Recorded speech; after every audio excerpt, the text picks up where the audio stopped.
Tô aparecendo aí já para você? Olá, pessoal, boa tarde. Boa tarde, boa tarde. Deu uma travada aqui, eu mesmo tô travado.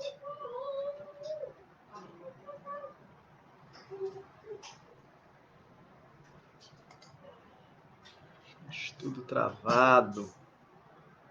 Eu travado.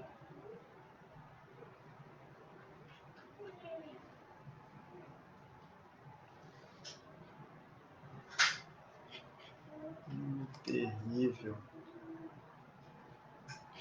Boa tarde, pessoal. Destravou aí? Vocês estão me escutando falar bem? Eu tinha dado uma travada enorme. Que bom, gente, que bom ver vocês aqui. Amarildo, boa tarde. Bruna, boa tarde. Gisele, boa tarde. Cláudia, boa tarde. Que bom. Boa tarde, Larissa. Nós aqui de novo, né? Larissa, a gente esteve junto ontem também. Pessoal, então, como a gente havia planejado para hoje, né? Eu vou fazer algo assim, de caráter inédito, né? A gente vai ter a nossa parte de interação na próxima, na sequência, né? Desse momento aqui da transmissão. E aí a gente pode voltar também nas dúvidas ou questões ou comentários sobre o texto da aula passada, né?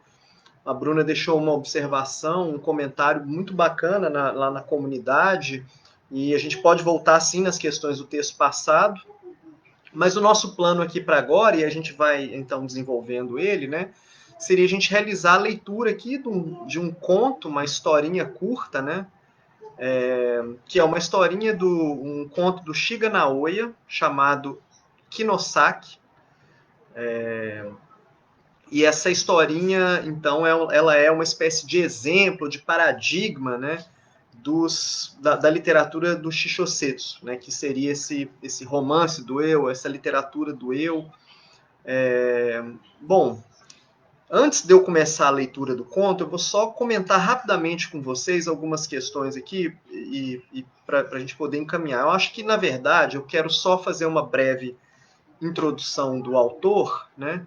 E a gente não falar muito do conto, eu não falar muito do conto para vocês agora, a gente diretamente para a leitura desse conto, eu vou tentar fazer uma espécie de tradução simultânea aqui, vamos ver se funciona, e traduzindo alguns momentos chaves, né, da narrativa, e aí a gente conversa sobre o conto, porque eu acho assim, talvez para dar essa impressão para vocês, esse frescor, né, de um contato direto com a literatura, sem tantos filtros teóricos, embora vai ser importante eu falar algumas coisas aqui para contextualizar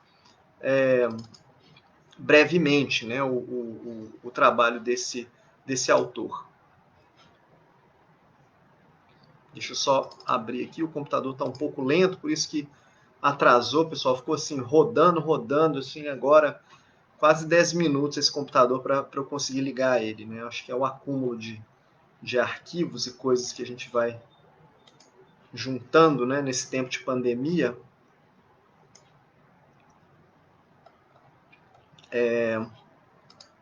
Deixa eu ver aqui, mas eu queria também abrir um outro arquivo aqui para conversar com vocês.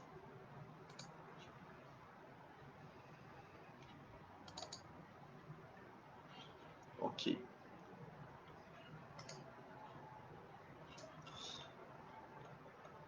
Bom, pessoal,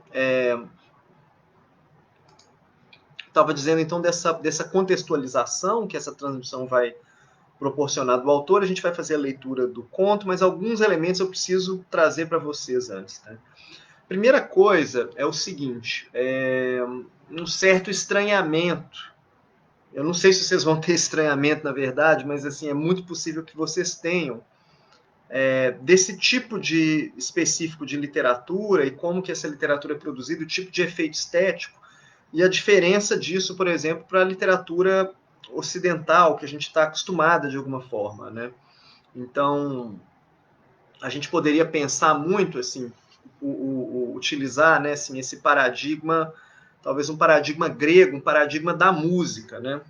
O que a música faz, né, pessoal? A música ela estabelece, né, momentos de tensão, e essa tensão, pelo menos a música, né, como ela é ali pensada a partir da sua origem grega, né, a música ocidental, né, não a música asiática, né, ou oriental, mas a música ocidental, ela é construída a partir dessa divisão, né, de notas, que são 7 notas, mais as semitonalidades, né, e toda a música ocidental ela está baseada nesse tipo de procedimento, que é um procedimento em que você cria uma espécie de tensionamento, e esse tensionamento ele desemboca numa resolução, né, é uma fórmula comum, né, da música ocidental. E a gente pode ver o reflexo disso, de alguma forma, na literatura também. Né? A nossa literatura, por exemplo, os contos, né, muitos dos contos, ou da expectativa que a gente tem, né, em relação à literatura, ela gira em torno, então, desses movimentos que a gente espera, né, dentro de um texto literário, como uma narrativa, um conto, um romance. Né? Que esse romance possa, então, ou esse conto produz um certo tensionamento, e esse tensionamento vai apontar para algum tipo de resolução. Né? Essa resolução ela é aquilo que, né, que vai, vamos dizer assim, vai trazer uma espécie de sentido ou clímax. Né? Então, se a gente pensar contos de fada, por exemplo, o Vladimir Prop, que é um estruturalista russo, ele vai isolar esses momentos do conto de fadas. Então, contos de fadas, eles invariavelmente eles vão ter esse ápice, que é uma espécie de tensionamento, e o tensionamento vai pedir uma resolução. Né? Na literatura japonesa, de forma muito frequente, você não encontra esse tipo de, vamos dizer assim, esse tipo de fórmula para a produção das narrativas. As narrativas elas são construídas de uma outra maneira. Inclusive, um acadêmico norte-americano que morou no Japão e deu aula no Japão durante muito tempo e traduziu, é o grande responsável pela maior parte das traduções que a gente tem, né, em língua inglesa, de uma parte importante da literatura clássica japonesa, que é o Donald Keane. Ele diz que quando a literatura ocidental conheceu a literatura japonesa, os críticos ocidentais eles olharam para a literatura japonesa como se fosse algo assim, é uma literatura meio primária, sabe? Carece ali de sofisticação nas construções narrativas, como se a literatura japonesa fosse realmente uma literatura primária, né? E que, na verdade, carecesse desses elementos que conferem sentido e expectativa para a literatura ocidental. No entanto, a gente vai percebendo que, a partir de uma lógica histórica própria, né, esse tipo de literatura faz sentido, né, num determinado contexto, e ela se aproxima muito, ela desfaz, né, um marcador muito importante para a literatura ocidental, que é essa divisão entre prosa e poesia. Né? Então, assim, a prosa e a poesia são dois campos muito bem marcados na literatura ocidental. E aí, a gente poderia pensar que, de alguma forma, né, essas produções da literatura japonesa, o que elas alcançam é uma espécie de território híbrido entre a prosa e a poesia. Né, devido a vários recursos fonéticos, eu falei na aula passada do kakekotoba, né, que são as palavras valizes, que elas têm uma representação em kanji e uma representação fonética, e a partir dessas representações você pode criar uma espécie de condensação de imagens e elementos. Então, por exemplo, só para vocês entenderem do que eu estou falando, por exemplo, a palavra matsu em japonês, ela é escrita com um determinado caractere chinês para denotar pinheiros, né? E aí você tem essa mesma fonética, essa mesma sonoridade da palavra matsu, matsui, que significa espera. Então, o que isso produz como efeito poético, pessoal? Produz uma imagem poética, um clichê poético recorrente, em que pessoas estão esperando alguma coisa ao pé de um pinheiro. Né? Que essas duas imagens do pinheiro, da árvore pinheiro com a espera, elas vão se encontrar condensadas e vão se tornar um clichê e vão aparecer em diversos momentos da literatura japonesa, seja na prosa, seja na poesia. Né? Então, é preciso que a gente esteja atento para ler esse conto aqui hoje, que eu vou, né, trazer para vocês, com esse olhar, né, de que não é necessariamente com essa expectativa de uma grande resolução, de um grande clímax, né?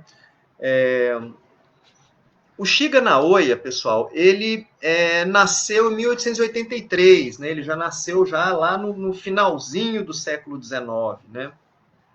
Ele nasceu numa cidade, numa vilinha muito pequena chamada Ishimaki.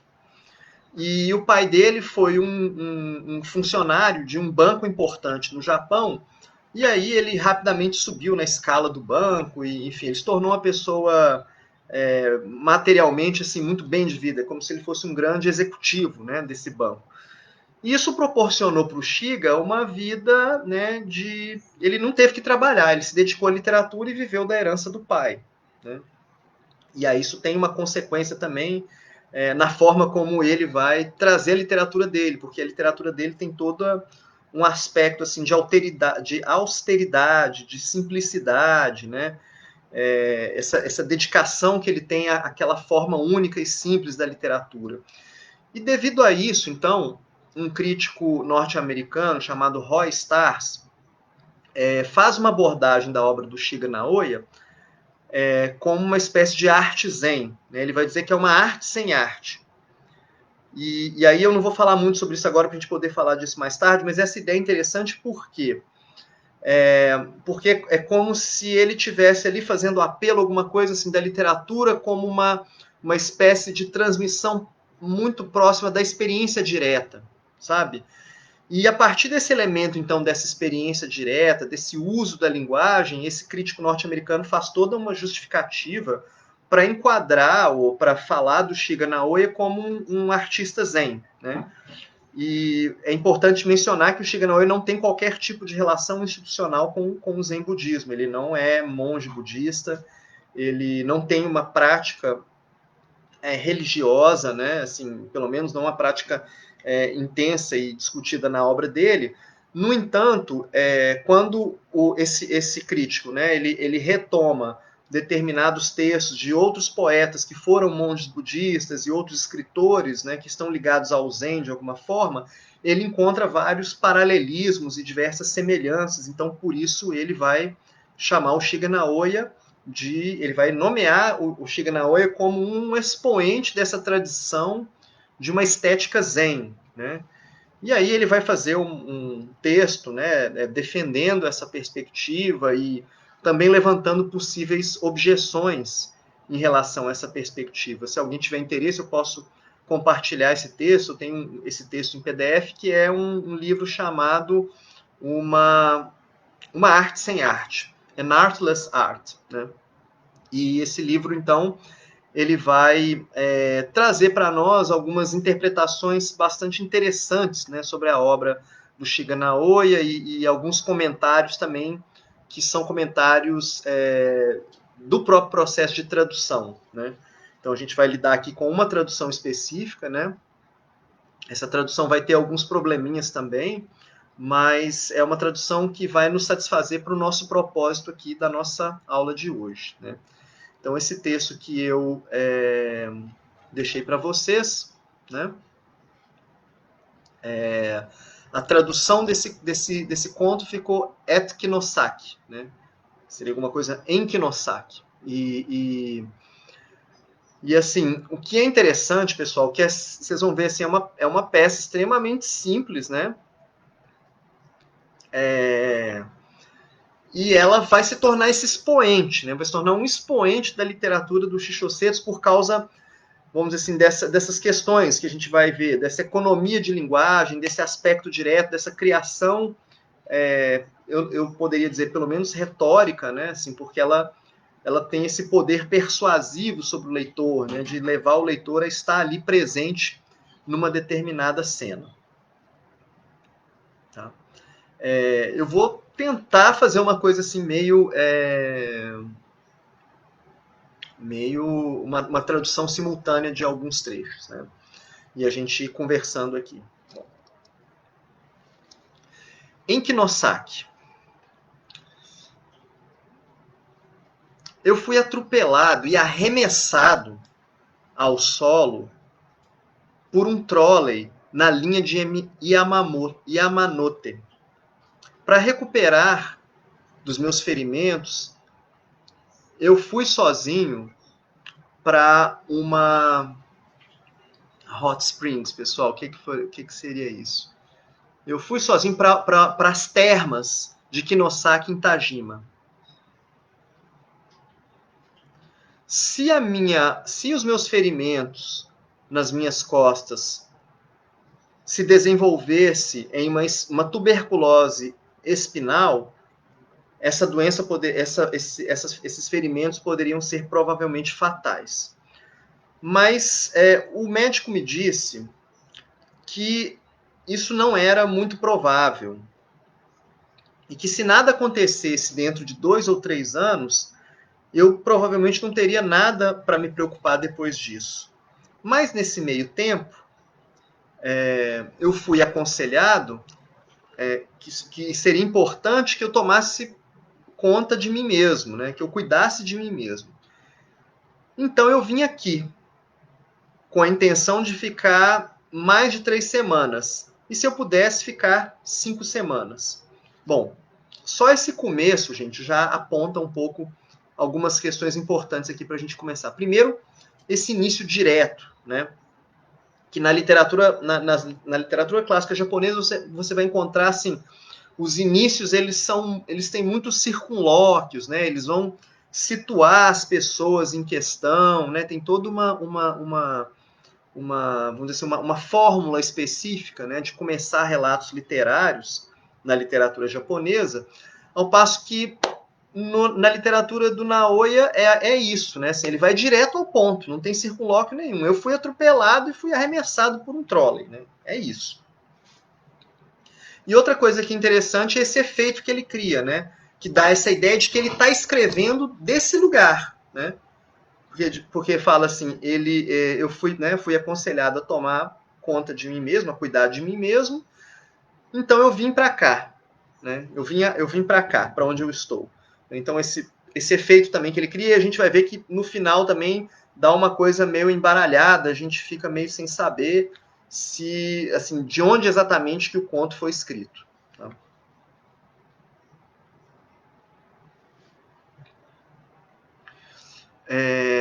Eu não tinha ainda muita claridade mental. E os meus esquecimentos eles se tornaram agudos. O meu temperamento, o meu humor, era calmo.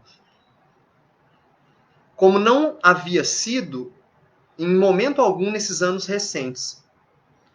Eu tinha esse sentimento muito bom e um sentimento de quietude.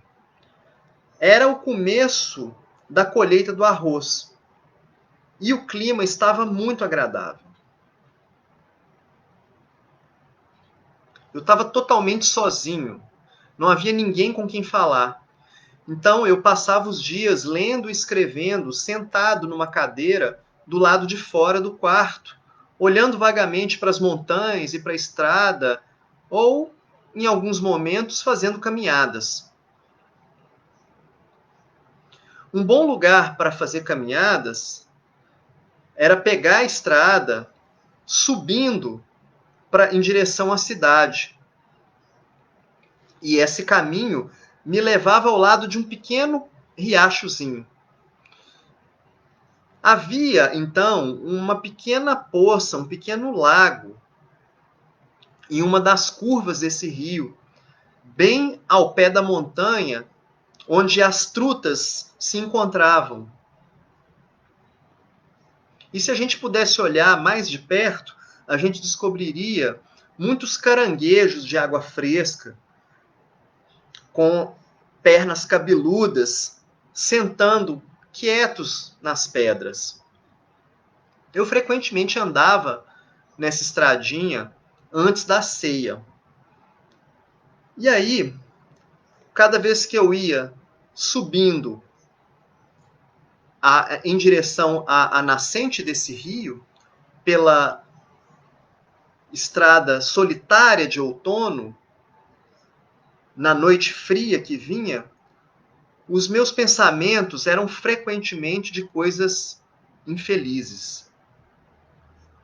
Eram pensamentos solitários. Mas neles havia também uma espécie de sentimento de quietude interessante, prazeroso. E eu frequentemente pensava sobre meu acidente. Uma polegada ou duas em cada um dos lados, eu pensava. E agora eu podia estar debaixo da terra, numa cova, num cemitério em Aoyama, com o meu rosto pálido, frio e duro, e com os cortes nas minhas costas, tal como está agora. Os corpos dos meus avós e da minha mãe estariam ao meu lado, mas ainda assim não haveria nenhuma comunicação entre nós. Assim eram os pensamentos que eu tinha.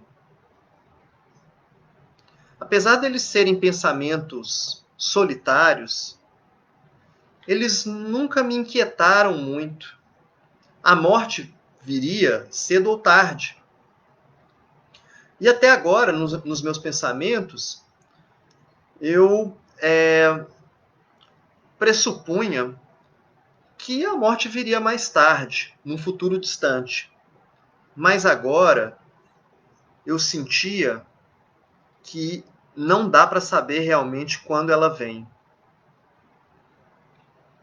Num livro sobre a vida de Lord Clive, que eu li no meu ensino fundamental, estava escrito que o Lord Clive era encorajado a pensar sobre si mesmo que algo havia salvado, que algo havia o salvado de uma morte provável e o mantido vivo por um trabalho que ele deveria fazer. Essa era a maneira que eu gostaria de me sentir sobre essa minha aproximação com a morte. Mas eu não tinha esse sentimento. Ao fim das contas, o meu coração estava curioso e aquiescente. Alguma coisa como uma espécie de afeição pela morte surgiu dentro de mim.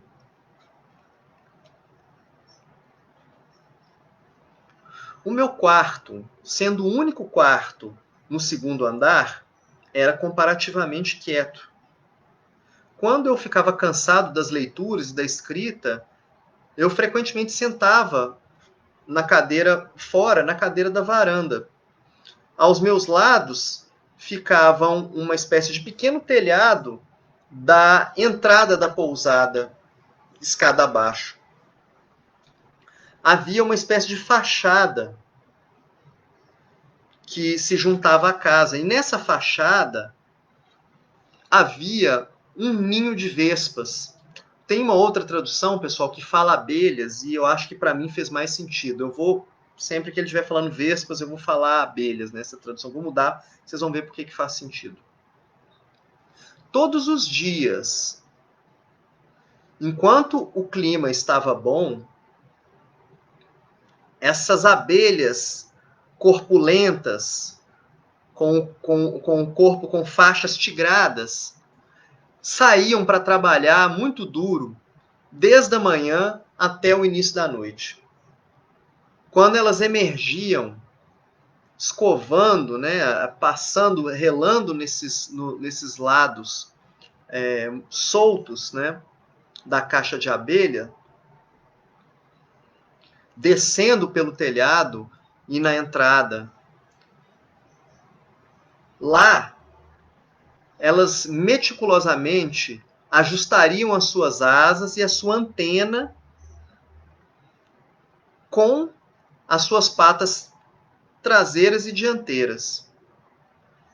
Depois elas dariam uma espécie de voltinha em torno da colmeia e, de repente, com as suas asas lânguidas abertas, elas se jogariam no ar, fazendo um zunido ressonante. Quando elas voavam dessa forma, De repente, elas estavam a uma grande distância. As flores do Yatsud, florindo, então, nesse momento, e as abelhas, então, se acumulando sobre essas moitas de flores. Quando eu estava entediado, eu iria com frequência, então, assistir às indas e vindas das abelhas desta cadeira na varanda. Desculpa, cadeira não. Railing é tipo o parapeito da varanda. Uma manhã, eu consegui enxergar uma abelha que tinha morrido no telhado da entrada. As suas perninhas estavam encolhidas sobre o seu próprio abdômen e as suas antenas estavam caídas sobre o seu rosto. As outras abelhas eram perfeitamente indiferentes a isso. Apesar delas ocupadamente poderem passar, engatinhar em volta da sua saída, né, e da sua entrada do ninho de abelhas, elas não demonstravam qualquer sinal de ter sido afetada pela cena da companheira morta. Certamente as abelhas, que trabalham infatigavelmente, dão essa impressão a você de uma criatura viva. E aquela única abelha do lado delas, naquela manhã, naquela noite, ficou ali no mesmo lugar, toda vez que eu olhava, absolutamente parada,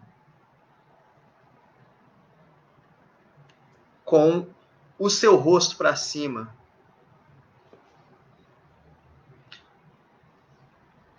Assim como em alguns momentos, dando esse sentimento de alguma coisa que morreu, que está morta. Ela ficou ali mais ou menos por 3 dias. E olhar para aquela abelha me dava assim, um sentimento de quietude. Era muito solitário.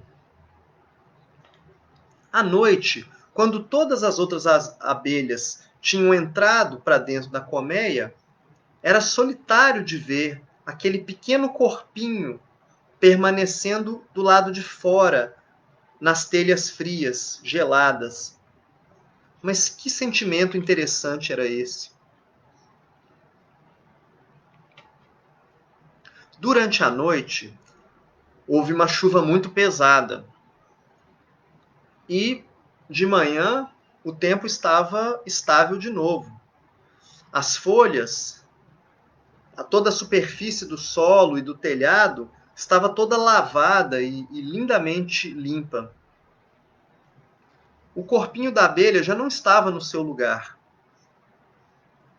E as outras abelhas continuavam trabalhando e deixando a colmeia energicamente. Provavelmente, a abelha morta foi lavada e entrou nos encanamentos do esgoto, com suas perninhas encolhidas e suas antenas voltadas para sua face, coberta de lama. Seu corpo provavelmente estaria em algum lugar, em algum tipo de cascalho ou pedra.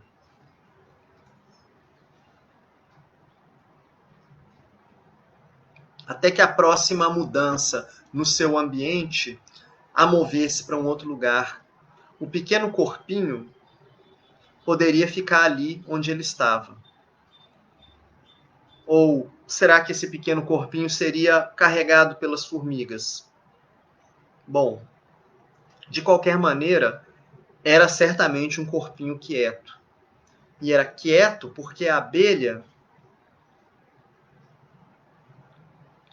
que não era nada além de ocupada a sua vida inteira, ocupada, tornou-se absolutamente quieta. E eu senti uma intimidade com essa quietude. Um pouco antes, eu havia escrito um conto, uma história curta, chamada O Crime de Han. Essa história era a história de um marido que ficou ciumento por causa de um relacionamento pré-casamento que a sua esposa teve com um homem que era também seu amigo.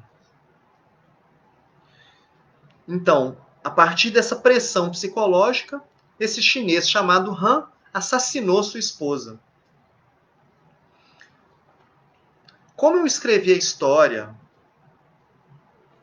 eu abordei principalmente os sentimentos de Han. Agora, no entanto, eu pensava em escrever a história da perspectiva dos sentimentos da sua esposa, assassinada no final, sob o solo, no cemitério. Eu queria escrever sobre essa quietude dela. Eu pensei em escrever A Mulher Assassinada de Han. Eu não cheguei a escrever a história, no fim das contas. Mas essa necessidade surgiu em mim.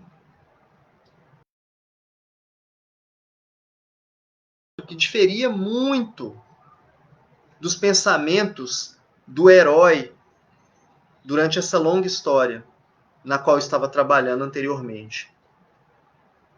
Eu estava me sentindo perdido.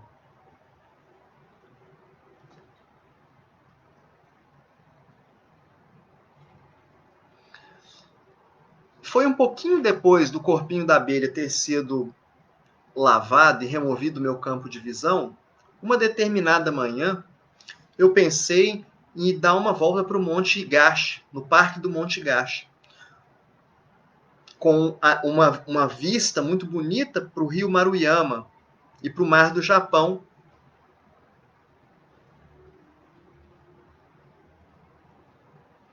Então eu deixei a pousada.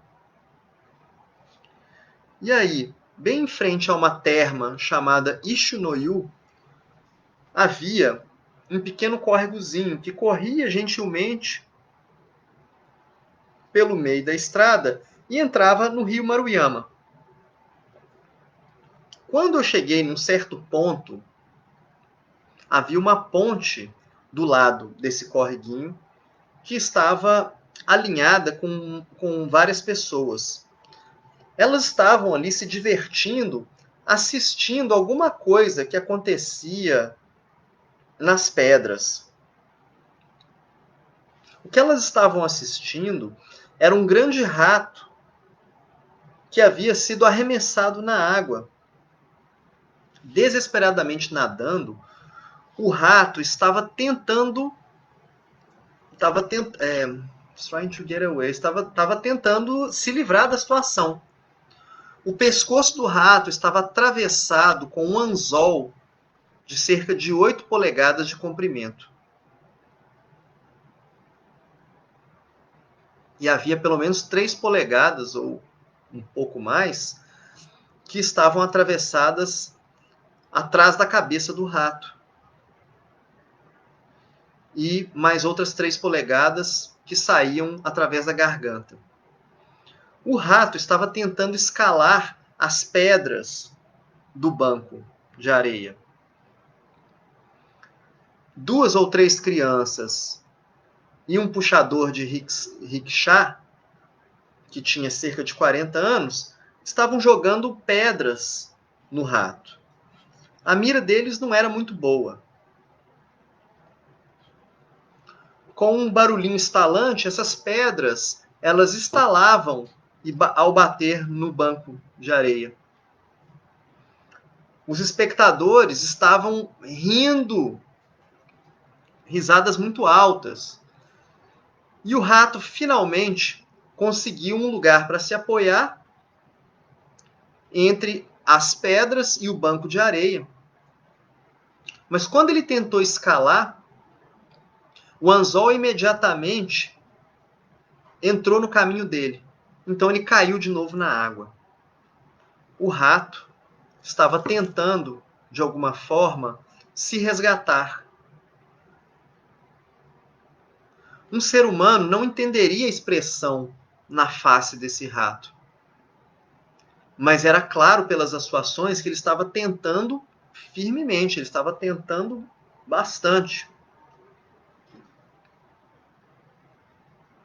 Como se ele estivesse pensando que ele pudesse se livrar e ir para algum lugar onde ele estaria seguro, mesmo que transpassado pelo longo anzol. Então, o rato começou a nadar novamente em direção ao riacho.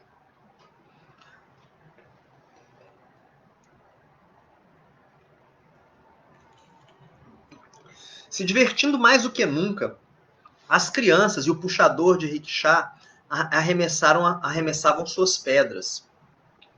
2 ou 3 patos domésticos que estavam por ali buscando comida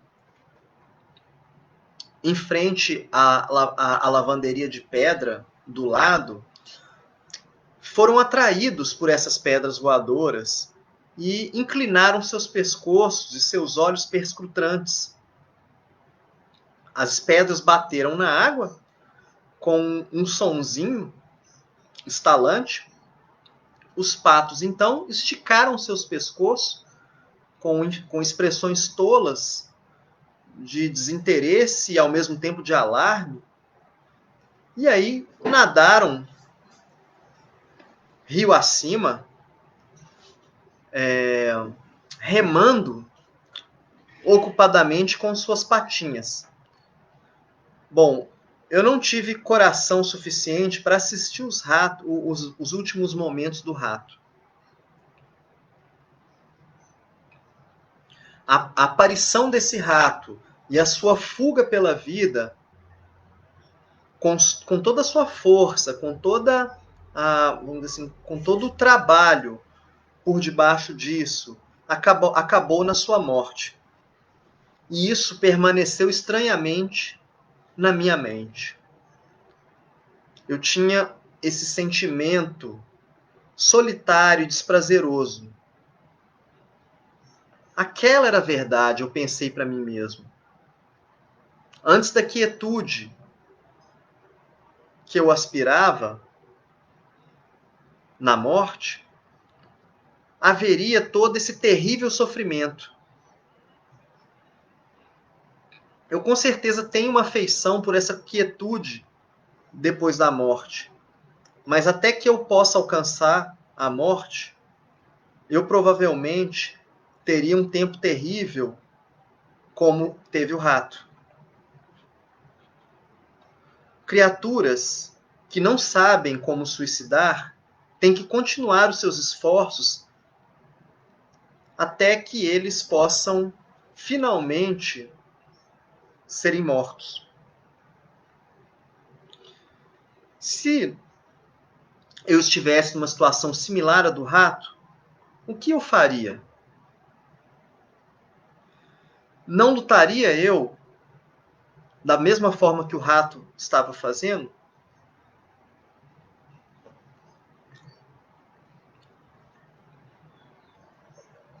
Não podia então deixar de pensar no meu acidente, quando eu estive tão próximo da morte. Eu tentei fazer tudo o que era possível. Eu mesmo, por mim mesmo, eu decidi em qual hospital deveria ir. E eu designei também qual o caminho que eu deveria percorrer para chegar lá.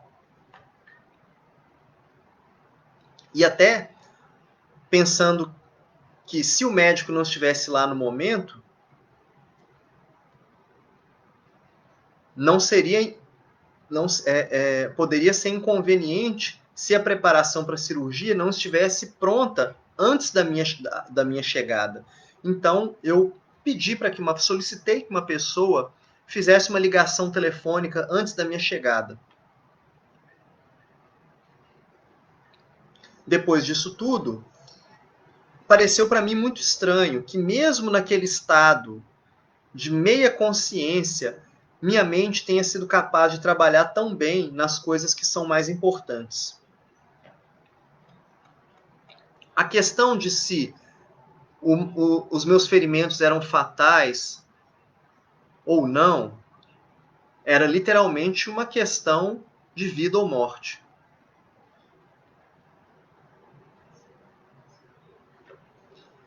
Bom, apesar de ser uma questão de vida ou morte, eu estava completamente não assaltado pelo medo da morte. Isso também me pareceu estranho. É fatal ou não é? O que o doutor está dizendo? Eu perguntei para o meu amigo que estava próximo de mim. E o amigo respondeu: ele disse que não é um ferimento fatal. Essa resposta me animou imediatamente. Dessa excitação, eu comecei a me tornar extraordinariamente feliz. Como que eu poderia agir se tivessem me dito que esse ferimento é fatal? Eu não conseguia me imaginar em tal situação. Provavelmente eu teria me sentido muito triste. Mas eu tenho esse sentimento em mim que eu não seria atacado pelo medo da morte, daquele medo que as pessoas têm comumente quando pensam da morte. Eu tenho esse sentimento que mesmo que se me falassem que eu estava morrendo, eu ainda assim pensaria em tudo que fosse possível para me salvar. Sem dúvida, eu não seria muito diferente desse rato. Tentando imaginar como seria se isso tivesse acontecido agora, eu acho que teria sido a mesma coisa. Sem dúvida, o que eu esperava seria que eu pudesse fazer tudo que estivesse imediatamente ao meu alcance. E, de todo modo, eu estava bem. Eu estava bem, independente das esperanças influenciarem ou não a minha condição. Não havia nada que eu poderia fazer sobre isso.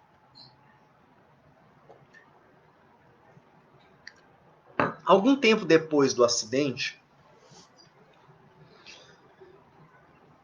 eu fiz então um caminho passeando ao largo desse pequeno córrego que vem da cidade em uma noite. Quando eu atravessei os trilhos do trem, em frente do túnel de Yamakage, da linha de Yamakage,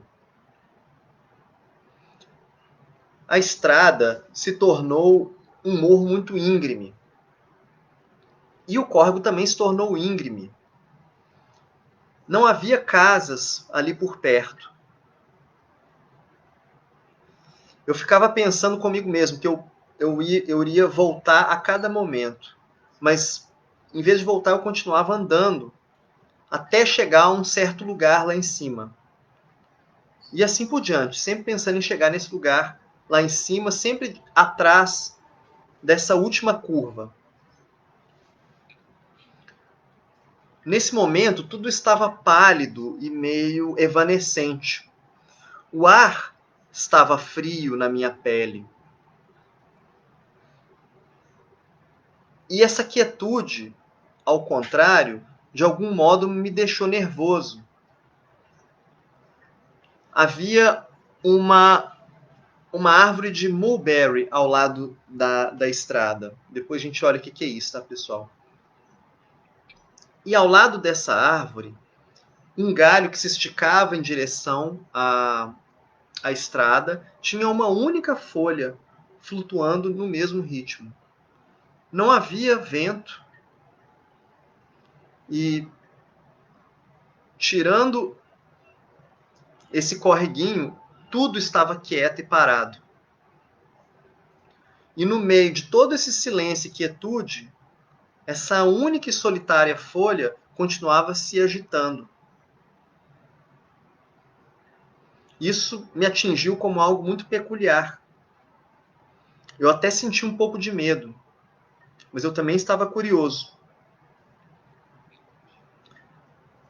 Chegando até debaixo da árvore, eu parei por um tempo e fiquei olhando para aquela folha. E aí um vento começou a soprar. E aí, quanto mais o vento soprava,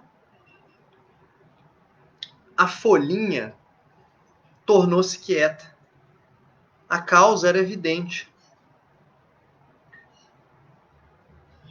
E eu pensei então que eu podia entender as coisas melhor agora. Gradualmente foi escurecendo. E não importava o quão longe eu continuava indo, sempre depois da próxima curva eu pensava comigo mesmo, eu vou voltar. Mas eu continuava andando. Casualmente, eu olhei para o lado desse correguinho. No morro, perto da margem, havia uma pedra plana, mais ou menos o tamanho de um tatame. E lá tinha uma criatura negra. Era um lagarto da água, que ainda estava molhado. Ele tinha uma cor muito bonita. Sua cabeça estava abaixo.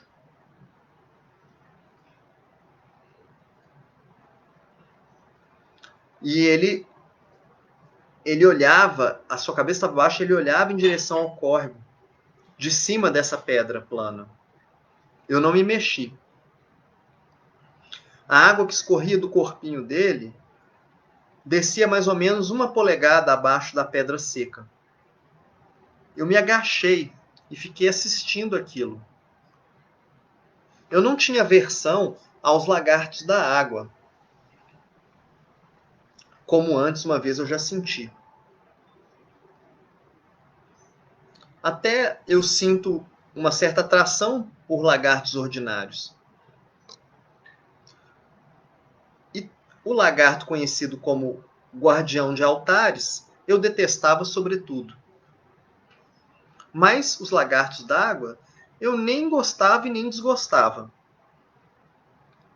Cerca de 10 anos antes, no Ashinomizu-umi, eu frequentemente assistia lagartos da água se reunirem na água de esgoto que caía de dentro da pousada. Eu frequentemente tinha esse sentimento que isso seria intolerável para o lagarto da água.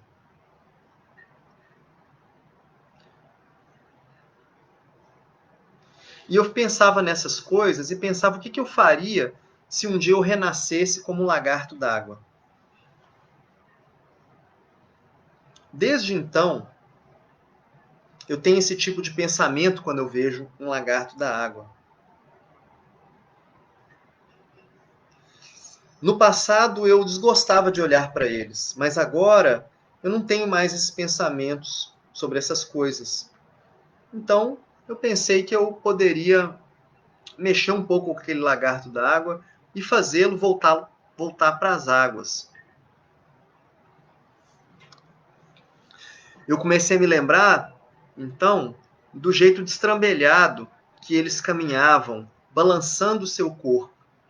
Ainda agachado, eu apanhei uma pedra, uma pedrinha do tamanho de uma pequena bola que estava ao meu lado e arremessei. Eu não estava particularmente mirando no lagarto. E eu sou tão ruim de jogar e mirar e arremessar pedra que mesmo quando eu faço o meu melhor, eu nunca chego nem perto da marca. Eu nunca pensei que eu conseguiria acertar o lagarto. Depois de um som estalado, da pedra caindo no córrego, simultaneamente com o som, o lagarto parecia que tinha pulado de lado, mais ou menos umas 4 polegadas. Arqueando a sua cauda, o lagarto então segurou firme. Desculpa. Arqueando sua cauda, o lagarto então a sustentou alto. E eu fiquei me perguntando o que teria acontecido. Não me ocorreu, ao primeiro momento, que a pedra teria acertado o lagarto. Quietamente, no seu próprio acordo, a cauda retorcida do lagarto começou a descer. Espalhando seus cotovelos contra o seio da rocha, o lagarto, então, começou a se curvar para dentro, fracamente, e caiu para frente. A sua cauda tentou se agarrar à pedra. Ele estava sem movimento algum. O lagarto da água estava morto. Você fez uma coisa terrível, eu pensei. Eu frequentemente matava insetos e coisas semelhantes, mas o fato que eu tinha matado um lagarto sem querer me atravessou como um sentimento estranho e desprazeroso. Era uma coisa que eu tinha feito, com certeza, mas tinha sido absolutamente fortuita, pois o lagarto, para o lagarto, foi uma morte totalmente inesperada. Eu agachei ali por um tempo, com esse sentimento de que eu mesmo era o lagarto agora. Eu me tornei o lagarto. Eu vivi esse sentimento. Eu senti que era piedoso e, ao mesmo tempo, eu senti essa solidão de toda a vida.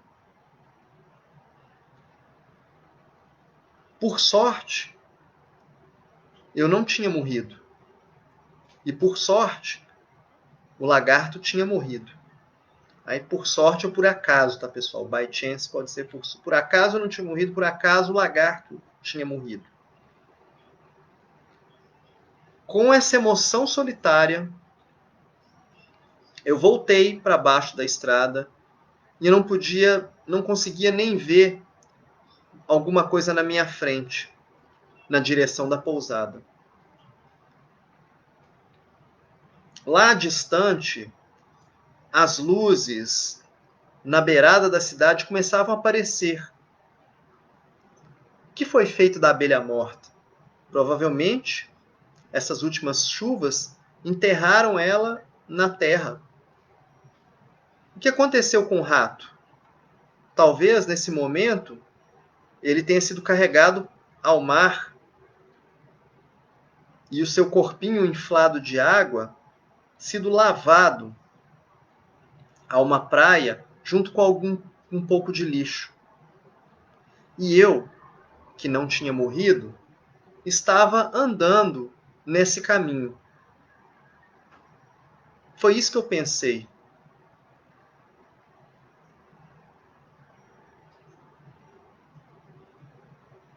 Eu senti que não faria bem para mim não ser grato.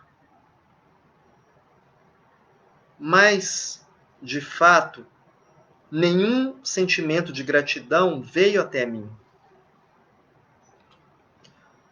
Estar vivo e morrer não eram polos negativos e positivos. Eu tinha esse sentimento de que não havia muita diferença entre eles. Estava muito escuro agora. Eu meramente senti que as luzes distantes estavam lá. A sensação de andar separado desse senso de visão. Era uma ida muito incerta. Apenas a minha mente prosseguiu, trabalhando diligentemente. E me levou absolutamente nesse humor. Permanecendo por cerca de 3 semanas, eu deixei aquele lugar. Já se passaram mais de 3 anos desde então. E a tuberculose espinhal não veio. Pelo menos disso eu fui poupado. Assim termina o conto, pessoal.